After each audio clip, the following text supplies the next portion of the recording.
বীরভূমের বক্রেশ্বরে বিজেপির প্রাক্তন রাজ্য সভাপতি তথা প্রাক্তন সাংসদ দিলীপ ঘোষ বীরভূমের বক্রেশ্বর মন্দিরের পাশেই বিজেপি কার্যকর্তাদের সঙ্গে মিছিল এবং বৈঠক সারলেন এবং রবিবার সকাল হতে না হতেই তিনি প্রাতঃভ্রমণে বেরিয়ে পড়েন বীরভূমের বক্রেশ্বরের মন্দির চত্বরে এবং তিনি গোটা মন্দির চত্বর ঘুরে প্রদক্ষিণ করেন।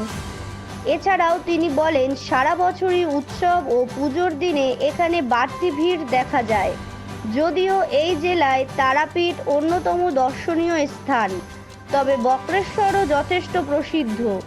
অনেক ক্ষেত্রে পাশের জেলায় মামাভাগ্নে পাহাড় দেখে ভ্রমণ শেষ করার পথে এই বক্রেশ্বরে দর্শন করে ফেরেন। বিজেপির প্রাক্তন রাজ্য সভাপতি তথা প্রাক্তন সাংসদ দিলীপ ঘোষ বীরভূমের বক্রেশ্বর ধামে আসেন।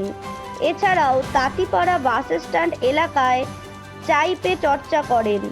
পুরাতন কর্মীদের নতুন করে জাগিয়ে তুলতে এমন কর্মসূচি বলে জানা যাচ্ছে।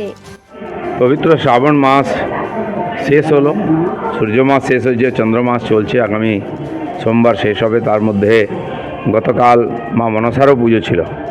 আজ আমরা বক্রেশ্বরে এসেছি, বাবা বক্রেশ্বর এবং মায়ের পুজো দিলাম। এখানে 51 পীঠের এক পীঠ, এখানে মা অবস্থান করেন। খুবই পবিত্র স্থান, বহু মানুষ এসেছেন, তারা কেউ কেউ উষ্ণ কুণ্ডেতে স্নানও করছেন। আমাদেরও সুযোগ হয়েছে এই পবিত্র মাসে এখানে পুজো দর্শন দেওয়ার, আর সেটা আজকে সম্পন্ন হলো। হর হর মহাদেব। হর হর।